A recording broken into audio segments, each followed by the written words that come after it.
Hey, what's up, YouTube? We're back with another episode with Luna. We're going to be doing an Illuminate Stratagems tier list. This is coming out a few days before the new Illuminates are coming out, so just heads up. I didn't preface that the last time we did a tier list right before the new units. Some people are going to be like, why don't you wait till afterwards? I just want to get this out now for the people that are just coming back to the game. I will be doing another tier list for the new enemies when they come out, but it'll be like a specialized tier list that more focuses on how specific stratagems work towards those specific enemies. This stratagem tier list is going to be like rehashing and going over for especially new players or just newer patches, because a lot has changed over the course of, I think it's been about 6 months since we last did our stratagem tier list for Illuminate. So just want to kind of go over, and also we're going to be talking about some of the new stratagems that came out in the most recent Warbomb with the entrenchment, the new Flamethrower, and the gas mortar. So let's get into it.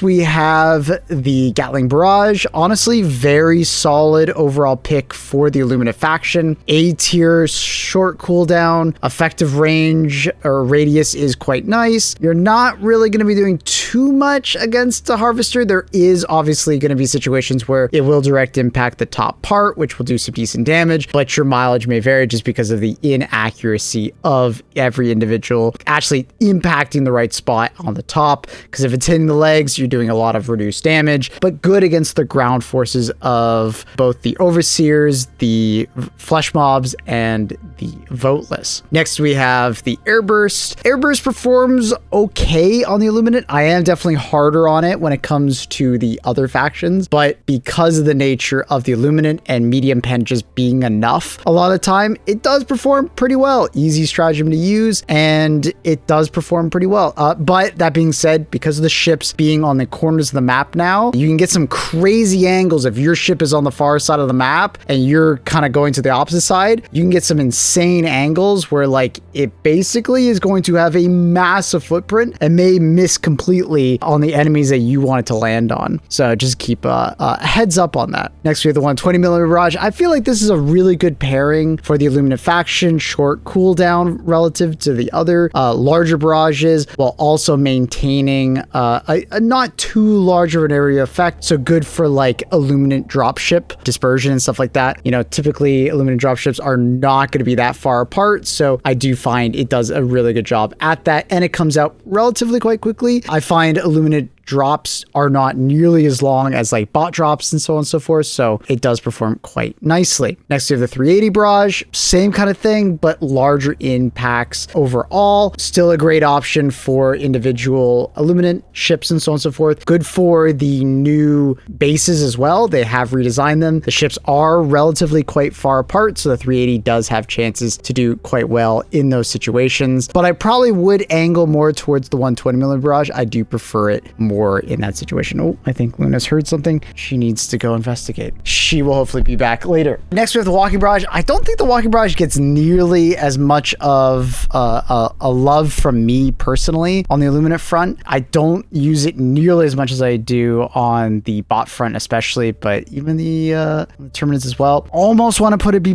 I just don't find myself using it nearly as much, just because like I find a lot of the bases don't really need that like pre-planned like throw it in advance. You will get the occasion where like an Illuminate drop ship convoy is happening like maybe 100 meters away and they're all running towards you. I do think it's like relatively quite nice for those situations, but like would I rather just throw through 120 and then they just walk through the 120 barrage? Probably more often than not, but it still has that utility of like, I see a base in the distance, I'll throw this and hopefully get some decent dice rolls. It's pretty good for that. The laser just works really well on Illuminate missions. Illuminate missions tend to be on the shorter side as well, so the laser does perform really well overall on the front. You know, it's just a really nice just throw it and forget it. The laser and the fire does quite well against the lower tier enemies. Flesh mobs do get absolutely nuked by this thing now because they're not nearly as healthy, and harvesters are quite susceptible to it as well. So it just kind of works quite well against the entire faction and really nice against dropships. It does does tend to wipe out an entire,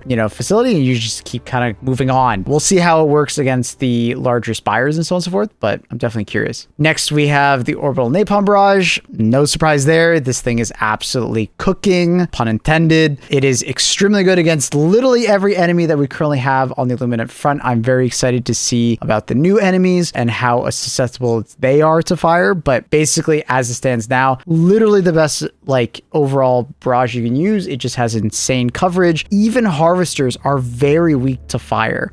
I still remember when they were first introduced, the pyrotechnic grenade was melting them, in part because of the projectiles doing damage to the feet, but also the fact that it lights the harvester on fire, and they are very weak to fire. We're going to talk about that in a little bit when we talk about the flamethrowers. Next, we have the Orbital Precision Strike. It is okay. I do still advocate for it to have a shorter cooldown. I just don't think it's as useful just because they don't really have any heavy armor. It can be nice for the occasional drop ship on the ground, or Illuminate UFO on the ground if you want to just take one out, but I would probably recommend some other options such as Gas Strike. Gas Strike, really nice to use on the Illuminate front. You can destroy dropships on the ground with the projectile. If you didn't know, the gas is just very good all the way up to a harvester. It doesn't actually affect harvesters as far as I can see still. I do think they still take damage, but they don't actually get properly confused. Really nice. Love using the gas. Very nice for just especially when they're walking down those streets, almost always you're going to have these situations where you're going to be fighting in the small colony cities, and you're going to be having a large amount of enemies walking down the street towards you. You have a nice funnel, put the gas strike right in the middle, works very well. All right, next we have Orbital EMS. It has received some changes over time. Things do get stunned for longer. I still think it needs a shorter cooldown and probably, maybe a larger radius to some extent, but I am warming up to it more over time. I don't think it is nearly as good as its competitor, the Gas Strike, just because it does similar things. A lot of the CC is very similar, but I can value it for being able to stun more things for longer now. That is nice, but I would still prefer a dead enemy is a forever CC rather than just stun locking something and then having to deal with it in some other way. Smoke continuing to be a decent option on almost all fronts at this point. The thicker smoke and just the enemy AI in general just being dumber, being able to throw this, at your feet and then just keep running and hopefully to lose a lot of the enemies, maybe losing some of those watchers. The Illuminate faction is more or less a make or break on how good you are at taking out the watchers and, activating their Illuminate drops. The faction feels a lot easier if you just have a team that's very good at taking them out, but hiding from them is a relatively effective strategy you can employ. So, I can see the value there of grabbing Orbital Smoke. Next, we have Orbital Railgun. This one's a bit of a hard one for me. I do think the shorter cooldown that they have implemented is nice, but at the moment, we'll see how the mechs are introduced. You don't really need something like this typically on tier 10, which I'm mostly going to be building this around this tier list. You're going to run into quite a few harvesters, so having something with such a long cooldown to take down a dedicated enemy like the harvester or like a flesh mob just isn't particularly nice. I'm going to be somewhat kind to it because hey,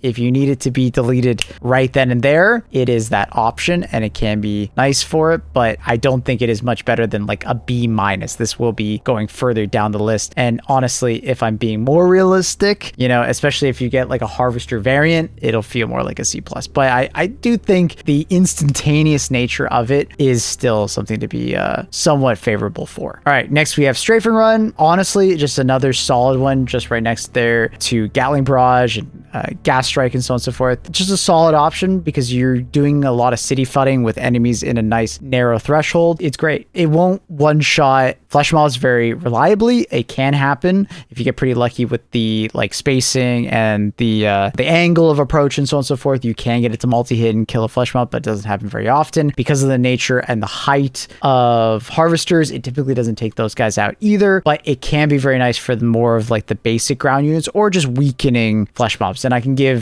credit where credit is due in that department. Next, we have Napalm Barrage. I think this is easily S tier to A+. I think it's kind of slept on stratagem, very similar to Orbital Napalm Barrage. It's extremely good. It's like a different form of Orbital Napalm Barrage. If you find that the nature of just like throwing one stratagem out and just that area is a no-go zone for the enemy is like, I would rather be more precise. That's where Napalm Barrage or an Eagle Napalm comes in. You can more closely put that in, CQC, but also like if there's a bot or a ship or like a bunch of Illuminate dropships coming in, you can throw one down, some more come in, you can throw another one down, some more come in, or like maybe a bunch of patrols are coming from a particular angle, you take care of them, and then there's a bot drop. Like Illuminate drop, you can separate out those uses, and because of the short cooldown, you pretty much always feel like you have it available to you, whereas with the barrage, you can sometimes feel a little more cumbersome where it's easier to use with the barrage, but like you may have it on cooldown, which does kind of suck. With the barrage, I'm more recommending like only throw it at the Illuminate ships, like the drop ships coming in, whereas with the Eagle Napalm, you can use it on patrols, you can use it on the Illuminate drop ships coming in, or you could just use it willy-nilly on just random enemies on inside a base or something along those lines. It can destroy the ships just because of the sheer nature of it, but it will take a couple passes, so keep that in mind. Next, we have just the normal Eagle Airstrike. Still quite nice, although it doesn't get nearly as much attention as it used to. Very nice for taking out flesh mobs. Obviously, the Voteless and the Overseers. It will struggle against the Harvesters, but it's not doing nothing. It's just the legs are very explosive resistant, so you're more or less just kind of bullying them around. It's more for the other enemies that are running alongside it. Next, we have Eagle Smoke. Solid option. Honestly, still the better one versus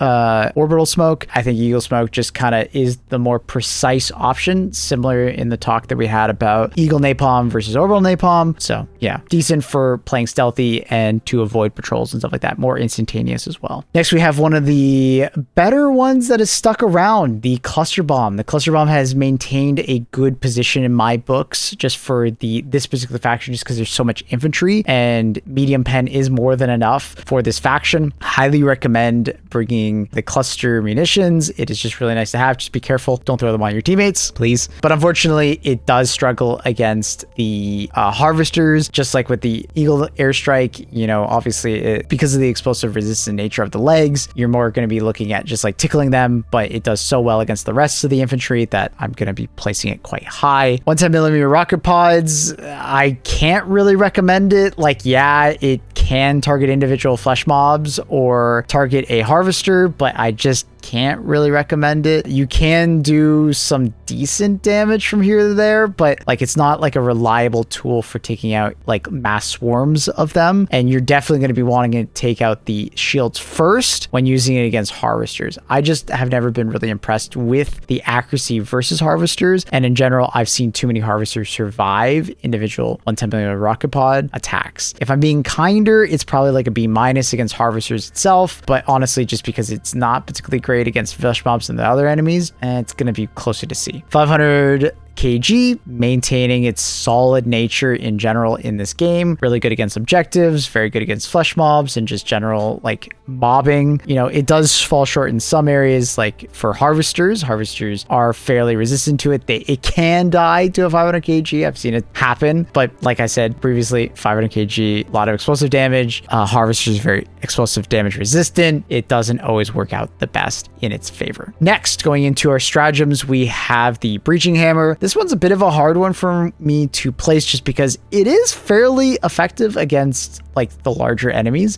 Like harvesters, if I remember correctly, can get 2 tapped in the leg, and then versus flesh mobs, you can 1 tap them. But that means you're putting yourself into harm's way fairly consistently, and you can easily get zapped by those harvesters or trampled by flesh mobs if you kind of miss the attack or don't quite get the one shot or there's multiple. So just be careful, but I'm going to be putting it in A tier. I do think in the right hands, this thing can be extremely lethal to faction, and I'm very excited to see how it performs versus the mech enemies that we are going to be facing with the Illuminate. So very excited. Next, we have the Chainsword. Definitely less so of an effective weapon. I'm kind of being nice to it, putting it in like B- C+ territory, but because of the nature of Illuminate, you can get closer to them and not feel as pressured, you know, when we're comparing it to like, you know, like the automaton front or something like that. You can get closer and do some decent damage. You're definitely going to be hit trading way more so with the chainsword. So bring a shield, bring lots of stims. If you're going to be going toe to toe with a flesh mob, you could get easily stomped and pressured by them. Harvesters are fairly susceptible to it, but like I'd say the breaching hammer is just kind of the better option there. If I'm being more accurate, it's probably like a C+,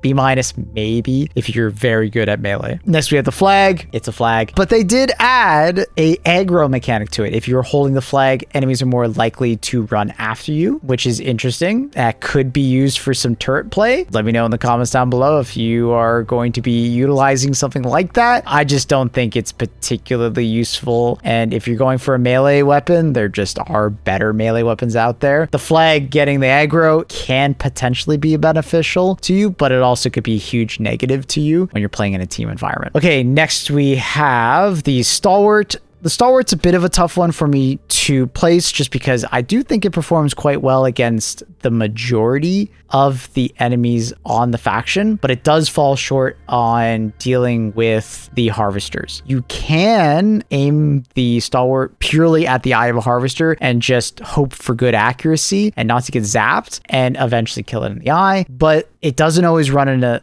doesn't always run good in a situation where you're having to run a gun and having to be super accurate. Something more reliable like the MG43 will typically work out better, but I do think it works so well versus voteless and flesh mobs and overseers and just dealing with watchers that I think it's a solid A tier pick. But that being said, the MG43 just kind of works out better just because it's more well-rounded and you can definitely fit in those reloads to deal with, you know, large groups of enemies a lot easier in my opinion. Although you can't do it on the run, I don't think it's that hard to do on the Illuminate front, and just having something that can reliably hit, you know, that leg joint on a harvester is just so useful. I really appreciate it, and the weapon is very good and paired really well with the guard dog, so highly recommend. Next we have the heavy machine gun. Honestly, just a little too cumbersome and too small of a magazine, I think, a lot of times for the Illuminate faction, although it does shred through harvesters even faster than the MG43 because of the extra recoil. You often feel like you have to be prone while using it, and the longer reload speed and the smaller magazine don't always pair well with the horde-like nature, but it's not like a bad choice whatsoever. It honestly maybe even is A-. I'm being a little harsh on it just because of the heavier nature, smaller magazine. The grenade launcher is still a fantastic option for the Illuminate front. Really good for ad clear against, even with the reduction in armor pen. Yes, they did bring it back down to medium armor pen, which means that it's going to struggle against harvesters again, but it's just so good against all the other enemies, including, you know, overseers and flesh mobs and voteless. And it's so good for spawn camping the enemies as they come out of the like dropships when they're beamed down to the ground. Like 2 well-placed grenade launcher shots just wipes out massive groups of them because they're all so bunched up. Really love using the grenade launcher, highly recommend. Ammo is a bit of a concern, so be careful with that. Next we have the De-Escalator. Pleasantly surprised with the reload buff that it received. I really like using it. It does take significantly more shots on average to kill things just because the RNG nature of the electric damage and how it like is randomly placed, but it does perform well and it actually can kill a harvester. It just takes a lot of shots, but I do like using it. It is a lot of fun. It doesn't team damage or doesn't damage you still, just a heads up, but obviously it can mess up your teammates. I'm maybe being a bit harsh on it, but A tier is quite filled with a lot of good things so far. We'll see. Maybe I want to put this a little higher by the end of the tier list, but I'm going to put it here for now. Next, we have the laser cannon. Laser cannon, solid option, I think, for the Illuminate front. Overall, it just is too slow to deal with like flesh mobs in that nature. It does perform well against, like, decently against the harvesters. It is fairly slow of a kill, but it does do it. You can use it versus voteless, not the best thing, but it does do okay. And then overseers, if you're aiming at the head, it does quite quickly deal with those guys. My issue with the laser cannon is just how fast it deals with things, especially in a horde-like nature of a game like this. Dealing with the horde and pushing back the horde and not constantly feeling it like you have to retreat is something that I value, you know. So the slower nature of the laser cannon, it is something that I'm not going to put as high. I do like using it versus stingrays though. When they're coming in, it is really nice to just point and click and deal with them, even at significant range, because it did get the 1,000-meter like normal laser range, which is great. Happy to see that. Next, we have the Quasar.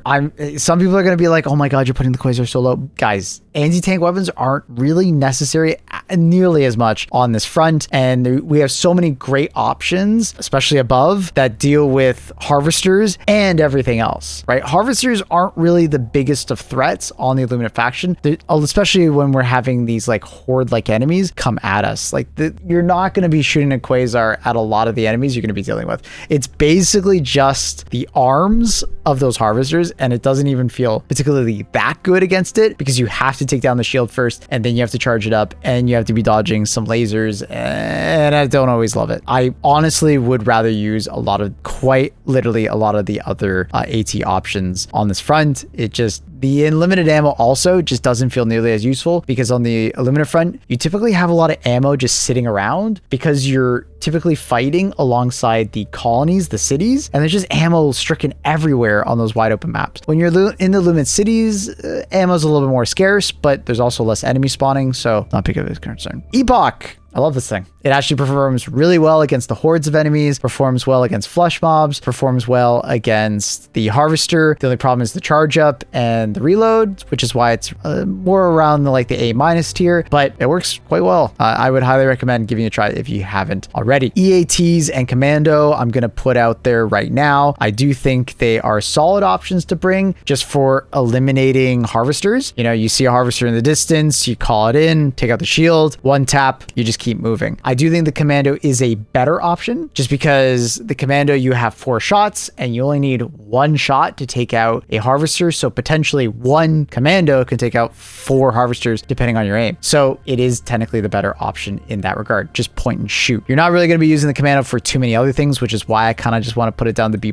but it's really good for taking out harvesters. So I got to give some appreciation there. Next, we have the Napalm EAT. It just feels nice. It's really nice to just, you know, throw out there. Fire obviously does very well on the faction. It is somewhat awkward to get a good spread sometimes, especially because all the buildings, it contains the fire quite, you know, too close. You're not really utilizing the entire spread, but you can shoot this at harvesters as well and get some kills. It's just a very versatile weapon, and honestly, I would even use it over the other EAT options. Next, we have the Ultimatum. I don't think the Ultimatum gets nearly as much love from me on this faction. Obviously, it is quite good. If you can get a lot of enemies all grouped up together, I think it would perform quite well. But just because of the nature of like a lot of the enemies, it's like overkill, basically. It just feels like it's overkill for the vast majority of enemies out there. And because of the longer reuse on it, I don't find myself using it nearly as much. But I could see some situations where like maybe you are putting yourself in a situation where like, you know, you have a bunch of enemies amassing and they're walking towards you. You put a great shot out there, you get 50 kills. So I still think there's like a lot of value in it as far as like I just need you guys to be eliminated. Get out of here. So yeah.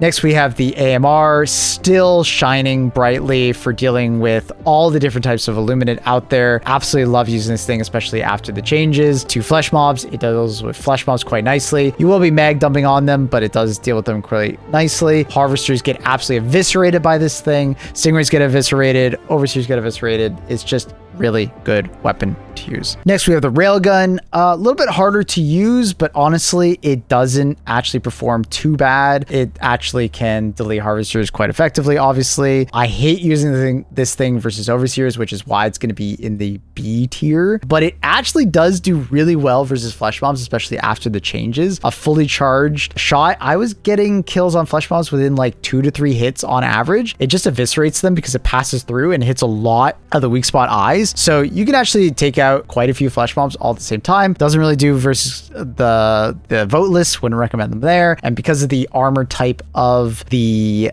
plating of overseers, I wouldn't recommend it versus them either. So it's not a bad option, but it's not one of the better ones also. Next, we have a better option if you're going for something that's more like precision based. You have the Speargun. Really like using this thing on all types of the faction. It doesn't perform the best versus overseers just because, like I said, the plating can stop a lot of the damage because it, absorbs damage, breaks, then you're doing damage to the actual overseer unless you get a headshot. But at least it has the gas debuff, which is going to be extremely useful on the front. It can snipe the legs of harvesters, which is really useful, sniping stingrays as well. And it is great versus the voteless because you don't actually aim technically at the voteless. It's kind of just like having 13 gas grenades in your support weapon. So just put it on the ground in front of all the voteless running at you and they will die to the gas, which is really useful. Next, we have the arc thrower. This one doesn't get nearly as enough attention as I think it deserves. It is going to be bottom A. It does take a little too long to deal with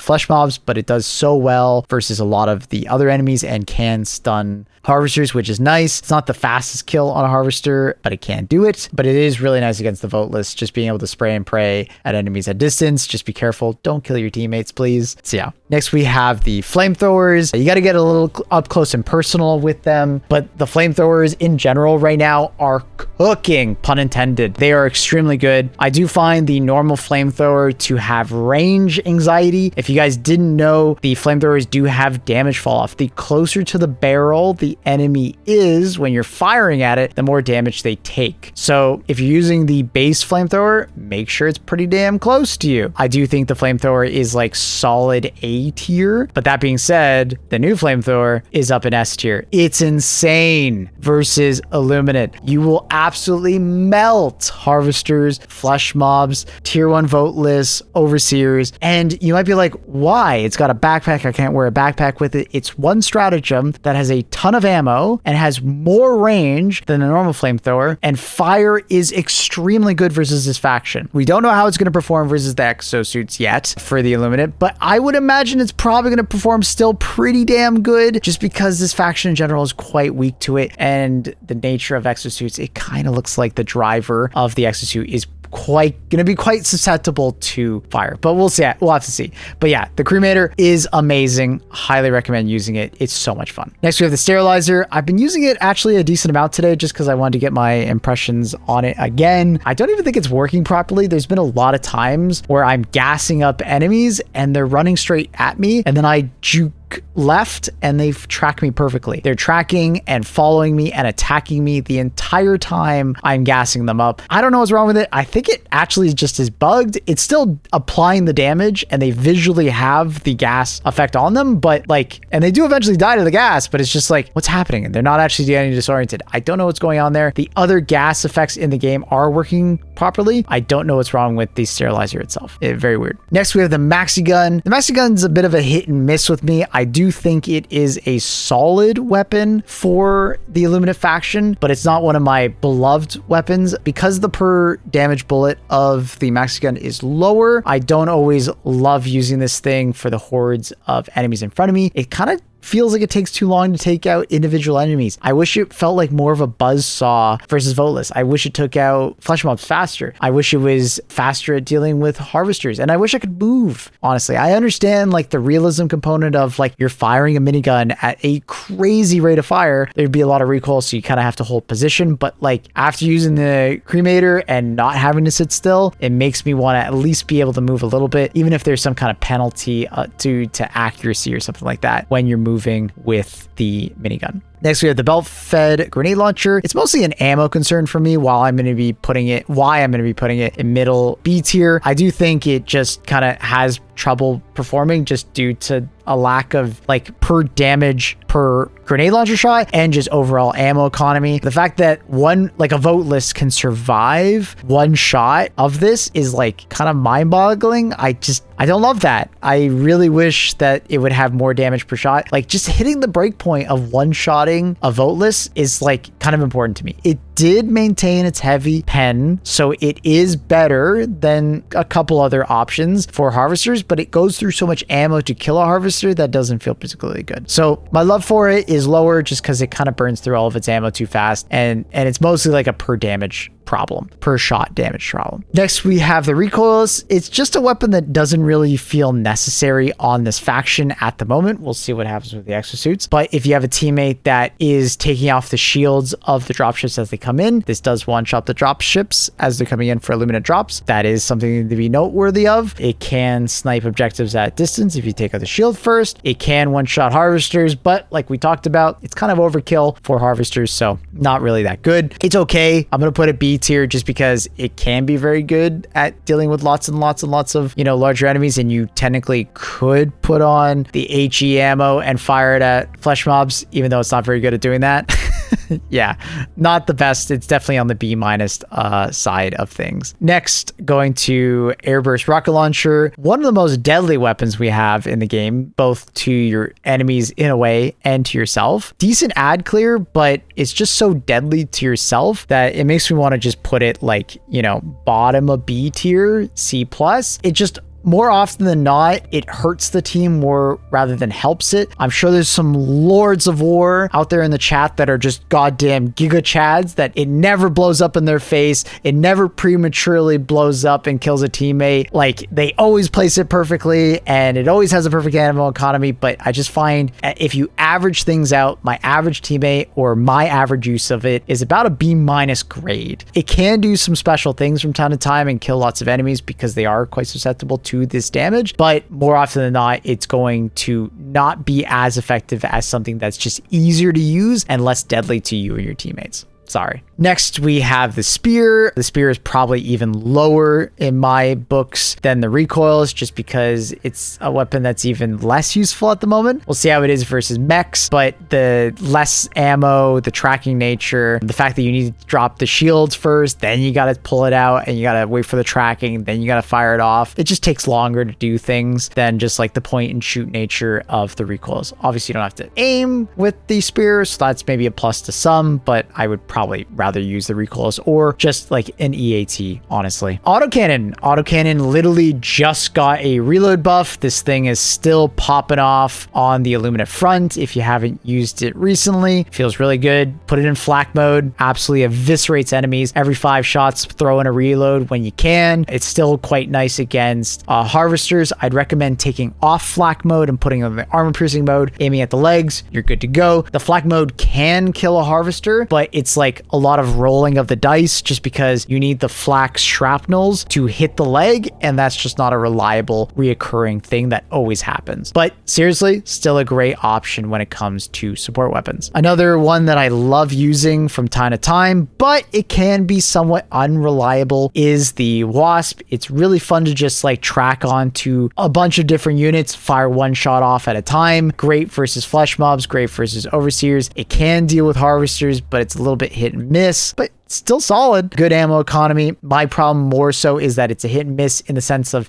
it can just miss. And it does miss maybe 15 to 20% of the time, especially against overseers that are moving quite rapidly. Next, we have C4. Great for objective clearing, pretty good for spawn trapping Illuminate as they come out of dropships. So if you're pretty good about throwing, swapping to the detonator, detonating pretty fast, it can be a really good spawn trapping weapon, but you just don't get much ammo for it. But at least it's very good at destroying objectives. You can just throw them on the shielded part and just blow it up. That's quite nice. So I'm going to give it like an okay rating for just dealing with harvesters at a pretty reasonable rate. Obviously, you got to take down the shields and blow it up and have a pretty good throwing arm. It can be a little hard to hit their smaller heads of a harvester. I wouldn't really use it versus flesh mobs. There's just too many of them. It feels like kind of a waste. But if you get a good spawn trap on the enemies coming out of a Illuminate dropship, pretty good, pretty solid. Solar Silo is kind of like the ultimatum, but harder to use in my opinion on the Illuminate front. And I just don't think it gets nearly as much, usage with the long cooldown,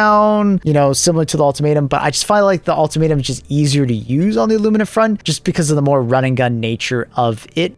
Grab it, shoot it, keep going. Whereas the solo silo, you're gonna have to like, you know, throw it down, kind of protect it, pick up the thing, aim it, fire it. Hopefully the enemy doesn't move too much by the time it lands there, because you might have to sit there and hold on it. It's just a little bit more cumbersome, so it's a little bit harder for me to appreciate it as much as the Ultimatum, in my opinion. Next, we have the supply backpack. There's some part of me that wants to not put it in S tier, just because, like I said earlier, ammo, meds, and so on and so forth is not as hard to get on the Illumina missions. But let's be honest, a lot of the weapons down here that don't have like a backpack and you're not bringing a guard dog already, supply backpack is just so nuts. Like grenade launcher plus supply backpack, Stalwart plus supply backpack, MG43 plus supply backpack, Epoch plus supply backpack. Just so good for getting your health back, your nades, your ammo, resupplying your teammates. It's just so good. It's hard not to put it in S tier. It's just so crazy. Next, we have the Hellbomb backpack. I don't see it get nearly used as much on this faction. It's not like the, you know, bot or bug faction where I feel like there's a lot more usage for it. It just feels like overkill a lot of the time, and the objectives aren't as good for it. There is the exception of like the tower that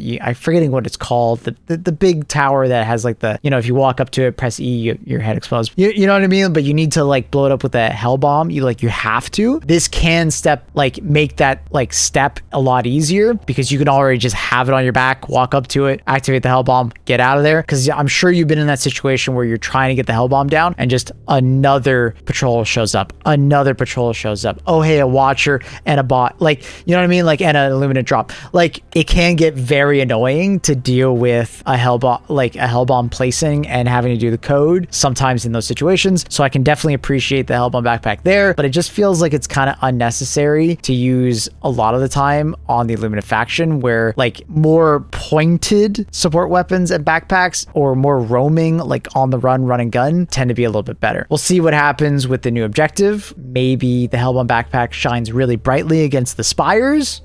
We'll see. But for now, somewhere in that way. Next, we're going into the guard dogs. The guard dogs are a bit of a tough one for me to place, just because it kind of depends on play style, but I still think that the regular just ballistic guard dog is still amazing. It's an absolute aimbot, very versatile, works just across the board, very strong, and I do love it. Laser guard dog up there, unlimited ammo, doesn't have to reload, sets flesh mobs on fire, technically better versus those enemies, but it's not as good versus enemies like Overseers and Voteless, because it's not killing them as fast, but doesn't have to reload. So there's like pros and cons there. Gas guard dog, still really good just for all that CC, for all dealing with Voteless, dealing with Overseers getting too close, dealing with flesh mobs to get too close. Just really nice to have. Arc guard dog, I'm going to be putting in somewhere like B tier. Just be careful and stay away from your teammates. That's all I'm going to say. It's a very good guard dog, and it can deal with a lot of enemies very effectively because it doesn't have to reload, and it's very efficient. It's just stay away from your teammates. Please, you're going to kill them. You're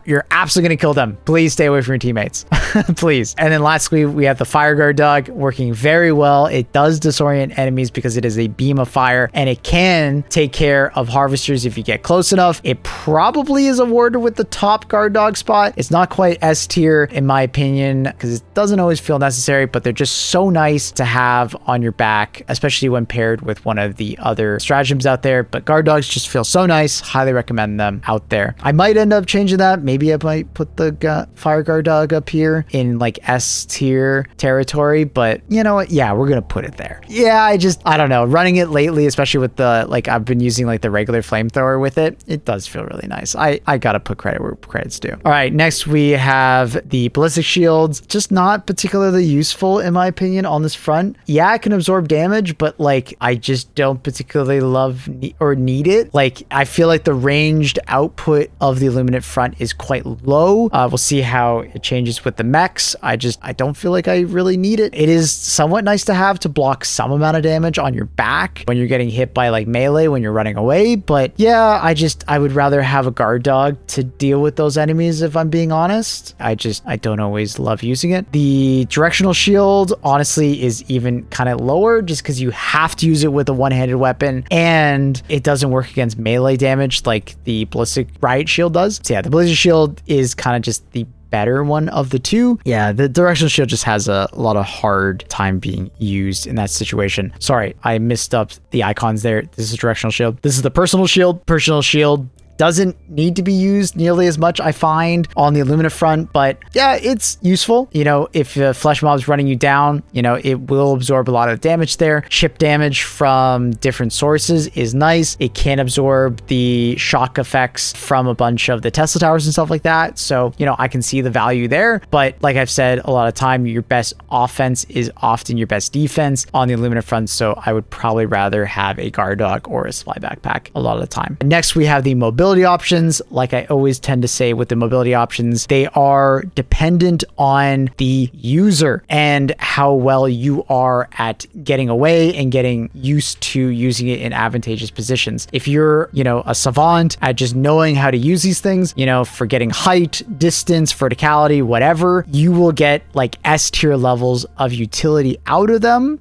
But if you're not very good at using them and you're not very good at finding those opportune times to use them, they're going to feel like C or D tier stratagems for you, right? So this is a bit of a personal preference. I'm going to put the middle of the road just so you can apply them, you know, however skilled you are at using them. Hopefully that makes sense. The mechs are in a weird spot right now. They are way more squishy than they were before the tank was added. Hopefully they will be doing some tuning to the mechs. The mechs are still like very powerful for blitz missions and just running around through enemies. They also got a nerf to their AoE stomp damage. You won't be stomping on your teammates as much, but you also won't be stomping on those vote lists as much. So I find myself not loving the Patriot exosuit nearly as much. I still think that the Emancipator exosuit still has so much killing potential to it, and it has the nature of just like being able to beeline through enemy front lines and just deal with like all the different UFOs on the ground for blitz missions, but it is very susceptible to damage right now. It feels very weak after the changes to like a bunch of the enemies got their damages changed because when they added the tank has so much health that they changed some of the damage models on them. But unfortunately, the mech did not receive any love in that department. So it just feels very like it already felt like a glass cannon. It only feels like more of a gas cannon now. And I'm worried about the exosuits of the enemy faction just absolutely one-shotting our mechs. So yeah. Next we have the FRV. I find the FRV to be an absolutely solid pick for the Illuminate faction. Just really nice for getting around the Illuminate cities and just getting from objective to objective. Overall, the enemy faction is not too ragdoll heavy, so the FRV gets, you know, easily used. The HMG on the back of it is quite useful against all the enemies on the faction. So it's just a really solid pick, even just for a solo player that just goes around grabbing POIs and, you know, objectives pretty far from their teammates. Just really nice. Just a really nice pick. The tank has a bit of a hard time existing because the heavy armor nature of it doesn't feel super utilized because one harvester can absolutely ruin your day. One Leviathan can absolutely ruin your day because it's just like a damage soak and you will be targeted a lot. It does feel nice if you're doing like defensive missions, like putting it up on the stairs and just having like, you know, a stupid amount of ammo with your primary weapon. And, you know, if you can funnel a bunch of enemies right in front of you because you're in the cities and stuff like that, it is quite nice. I find it is very easily flanked and just killed by harvesters and Leviathans, and it can get bullied by stingrays because your tank is very susceptible to explosive damage because of the nature of the weak points being on the side and back. So even explosive damage, like anywhere around it, is doing massive damage to your tank. So it's a bit unfortunate, but I still think it's a solid option if you have a good driver gunner team. It's solid. It's a solid pick. Next, we have anti-personnel mines. I'm going to be putting these in C tier. They are so often killing you and your teammates. Please don't bring them. Like, the only time I ever want to see them really being used by my teammates is like in a very defensive situation. They are so often killing Seaf, which can bite you in the butt because obviously your destroyer might kill you if it kills too many Seaf. Just a heads up, it counts you as a traitor, but it kills your teammates. They get stuck in terrain. They can very easily just be hidden in the noise of battle. It's just not a great pick. Honestly, the flame mines are very similar. The incendiary mines, that is. You know, obviously they are a little bit less lethal to your teammates, but if they're wearing light armor, they might not have enough time to even react to the incendiary grenade and just get fried. Not a huge fan of it. personally. The anti-tank mines are a little bit better. You know, they can take out flesh mobs and things of that nature, but there aren't enough heavy units as of the making of this tier list. We haven't yet seen the exosuits and see how good anti-tank mines are versus them. But, you know, because of the light nature of the faction overall, anti-tank mines don't get used as much. They are less harmful to Helldivers though, which is a plus. Gas mines are fantastic versus this faction. Highly recommend them. Way less lethal to you and your teammates. So if you're going to bring a mine, I highly recommend gas mines. The grenade launcher emplacement was absolutely frying prior to the pen decrease. I went from heavy pen to medium pen like the normal grenade launcher, but it's still a very good option on the Illumina front. Just be careful. If your emplacement dies, you die alongside it. This used to be a bug with the other emplacement, like the HMG emplacement. If it got blown up, you instantly died with it. It's the same way now with this emplacement. I really hope that this gets fixed in the future, but because there's way less range damage on average with this faction, you don't get one shot off of it as much. Be careful for those harvesters. Those harvesters will absolutely like decimate you. Even if they're missing with their laser, if they clip the sides of your emplacement, you could just fall over dead because it gets blown up too. So careful. Shield emplacement, or the energy shield emplacement, decent. You know, I think there's some use to it, absorbing some damage from range projectiles and stuff like that. I just don't see a ton of use of it. Harvesters will absolutely obliterate it because of the sheer damage per second of their laser, and you don't get the same effect as chargers, where like chargers will like run into the side of it and stuff like that. Like flesh mobs will just kind of walk in and stuff like that. So not as much love for me in that department. The anti-tank emplacement is, you know, the gamer chair, as you will, is an okay choice. I don't always love using it, but it is fairly good against all types of enemies. It does feel like it's fairly inefficient against like a lot of the overseers and flesh mobs, but it can snipe harvesters from a great deal of distance, and it can snipe objectives from a great deal of distance. And I could see it being pretty good against exosuits. So I'm gonna say like middle B tier. It's not necessarily a bad option, but I think it could be replaced with something maybe better. HMG emplacement is an absolute star of the show when it comes to the Illumina front. I think this thing is absolutely insane for dealing with all types of Illumina enemies. It's not always the fastest kill versus everything, but it is very efficient versus overseers, voteless, harvesters. I think the only thing that like is like flesh mobs will feel like pretty tanky versus it, but now that flesh mobs are not nearly as tanky as they were before because they got their health decreased, it does fry. I highly recommend it. Next, we have the Gatling Sentry. Gatling Sentry and Machine Gun Sentry always are going to be like, you know, good picks for me. They won't really do anything versus a Harvester, but versus everything else on the faction, very solid. Highly recommend. Just really nice to use. Just be careful. Voteless will run up to you, which means your turrets will often, you know, target the voteless and may kill you as well. So hit the dirt. Hopefully it doesn't saw you in half. Next, we have the Flame Sentry. Honestly, it's getting higher marks from me now. The Flame Sentry with the flame changes to disorient are somewhat useful. I do find that the range of the Flame Sentry is quite low. I believe it has a very similar damage profile to the regular Flamethrower. So more distant enemies aren't taking nearly as much damage, and it isn't until enemies get much closer that they take a lot more damage. The limited range on it does definitely kind of suck. It does get kind of plinked away by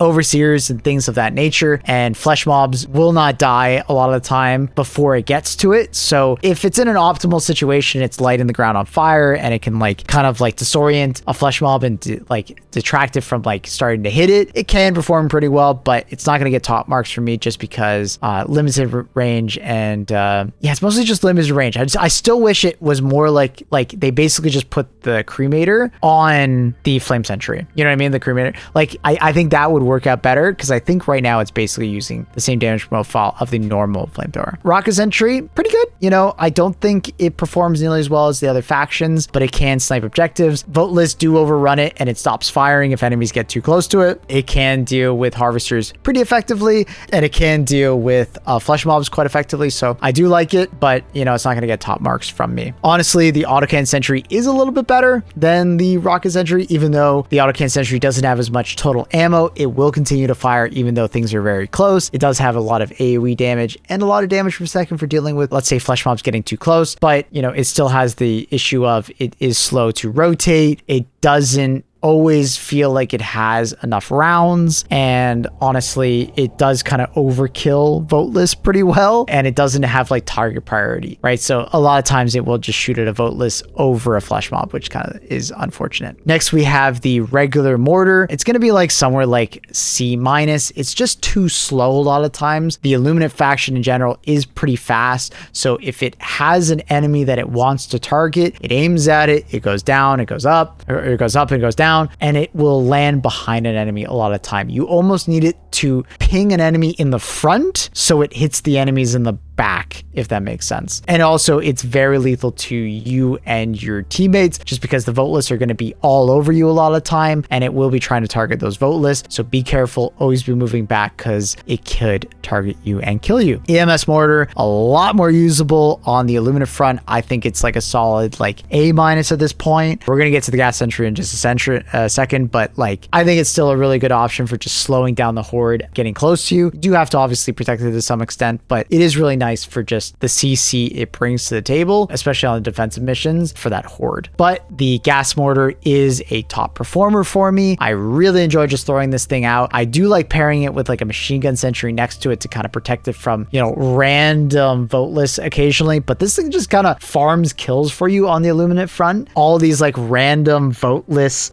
patrols, we're just gonna get like gassed before they get anywhere close to it. Very good, fires at the same rate as the EMS sentry. I just really like it. It's just good. It's just really good. Very reliable. You're gonna have to protect it a little bit, but it just, yeah, it's really nice. It's really nice. All right, next we have the laser cannon sentry. I think the laser cannon sentry is one of those ones where it just needs to be retuned. I've said it quite a few times on stream, is that it just shouldn't overheat and blow up. It should probably overheat, cool down, and maybe on the third time overheat, blow up. It would be a lot better. I find on this faction, it gets like almost next to no usage before it just blows up. So I'm not a fan of it. I would not recommend using it until they kind of give it smarter AI to like, you know, stop blowing itself up.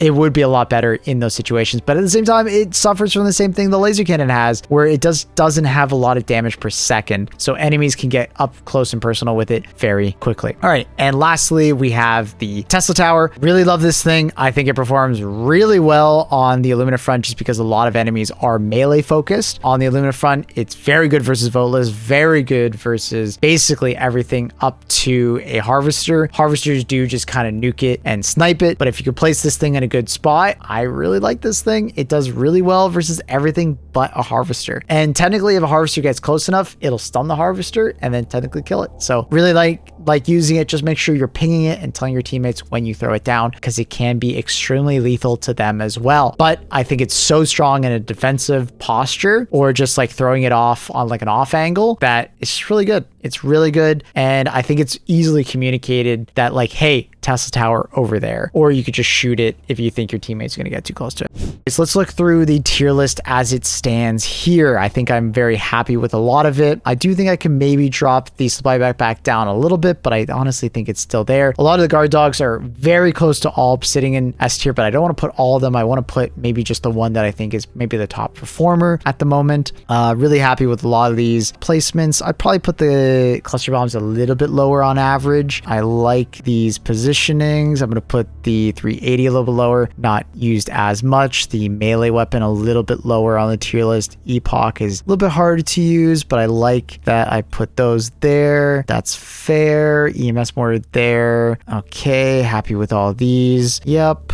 I'm going to put the De-Escalator a little bit higher, just because I feel like it is, you know, with the reload changes, I do think it is a weapon that I'd really recommend you give it a try if you haven't already. I'm going to put the Recoilless lower on the tier list, kind of like with the other ones. Belt Fed, I'm going to put lower. Quasar, going to put lower. I'm going to put Railgun middle B, just because I do think people need to try it versus flesh mobs. It is quite satisfying, but it doesn't feel good against overseers. Make sure you bring like a primary weapon. That's really nice against them. As always, I'm always harsh on mine, but that's just a mines problem. I'm gonna put the Airburst a little bit higher. I do think I'm being a bit too harsh on it. I'm gonna put the Airburst like B-, just because I find that the Illuminate faction is pretty susceptible to the Airburst orbital. I'm still hoping for changes and buffs to the Airburst, but yeah, I do think it's a little bit better than I'm giving it credit for there. And yeah, I think I'm pretty happy with this tier list. As always, I'm doing this on the fly, and these are my personal opinions as a tier 10 on average Helldiver. You know, I do think that everything in these tier lists can easily go up or down depending on play style and preference, so go easy on me. But I'd love to hear what you guys think of the tier list, and you know, would you change anything? Would you put something higher or lower? Am I underutilizing something? Am I overhyping something? Let me know. I'm very curious to know what you guys think. Consider liking, comment, subbing, and coming by the live stream. We will be live streaming Helldivers all throughout this week as we get these new updates. I'm always there for the new updates, so come on by on YouTube or Twitch. The URL is right over there, or my username is right over there, both on the secondary YouTube channel. Remember, not this YouTube channel, but Maplewood_TV, or on Twitch. 3 a.m. EST to about noon EST is my typical streaming time. So yeah, much love, everybody. Peace out. Thank you for watching, and I'll catch you guys next time.